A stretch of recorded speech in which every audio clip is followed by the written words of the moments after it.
Soft Affections. Written by Just Thinking Drabbles. Read by Arashi. No matter the time of day or the conditions of the weather, Rodrigue could often be found in the training yard. Despite Lambert's best efforts to get him to take a break from time to time, his friend would regularly refuse him with a gentle smile, his tone cheerful and light, as he told him that he just needed one more hour. The prince always rolled his eyes at this excuse and laughed. 1 hour always turned into 2 or 3, or more if he lost track of time, and he usually did. He knew Rodrigue well, knew how determined he was to become stronger so that he could keep him safe, and some people would say that it was simply because he was the heir to House Fraldarius and that he was only doing his job. But Lambert knew it was more than that. They had been friends for a long time and, though he hadn't admitted such feelings to him, he had been a major crush of the prince for almost just as long. Rodrigue was beautiful. His dark hair was wavy and soft, and mesmerizing to watch as it swayed on the battlefield. His face was handsome, and his eyes kind, and he could wear anything, such as their horrendously plain academy uniforms, and have it look like the most gorgeous garment in the world. Not only that, but he was a generous man who always did his best to help others, and had even gotten him and Matthias out of several sticky situations on more than one occasion.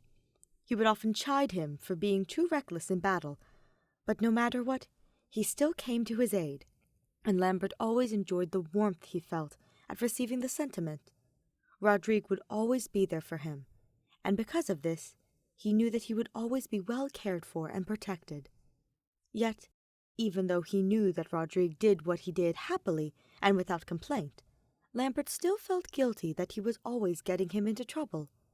Hoping to make up for it, he went to the marketplace earlier to try and find something that he thought he might like. Of course, he knew one measly trinket would never amount to all of the things his friend did for him on a daily basis, but still, he hoped at the very least it would help him to express some of his gratitude. Not surprisingly, when he went to look for him, he found Rodrigue at the training grounds, and my, what a sight he was to behold! His hair was pulled back into a high ponytail, and it tempted the prince to thoughts of what it might be like to slip his fingers through his hair, to pull out the ribbon holding back the soft tendrils, and watch them fall against his shoulders gracefully. Lambert gulped at the sight of his exposed forearms, and the flash of his skin, which peeked out beneath the slightly low collar of his undershirt. Seeing how wonderful he looked even after a full day of training, made him squeeze the gift he was holding behind his back, almost a little too harshly, and he was thankful, upon discovering his error, that there was nothing breakable within inside. He only realized he was staring, however, when Rodrigue looked up at him with a smile and waved. The prince waved back, as he felt his face flush with embarrassment. "Hello, Prince Lambert. Are you here for some training too?" "Ah, not quite, but perhaps in a moment." He felt so nervous, and he hadn't the slightest clue why. He had talked to Rodrigue dozens of times before without any problem, and it wasn't like he was confessing his love for him. But then again, this was Rodrigue whom he was gifting to, and in some way, he couldn't help but think that this felt an awful lot like a confession. Words began to fail him, and he bit his lip as he attempted to think of how to phrase himself next. Rodrigue smirked, and raised a brow in amusement. "Is everything okay, Your Highness? Did you get yourself into some sort of trouble again?" Lambert chuckled. "No, nothing like that. Well, I have something for you.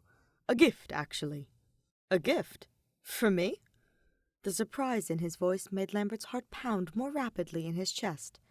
The man was so selfless that it seemed he never even considered the possibility of receiving anything in return. But he should receive gifts and praises too. Always. Every day even.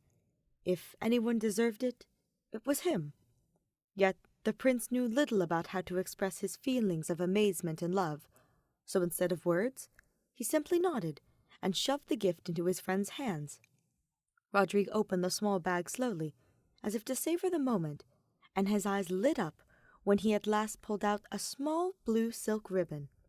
He smiled up at Lambert, and it was truly the most lovely thing the prince had seen all day. "This is so wonderful! But what have I done to deserve something so beautiful?"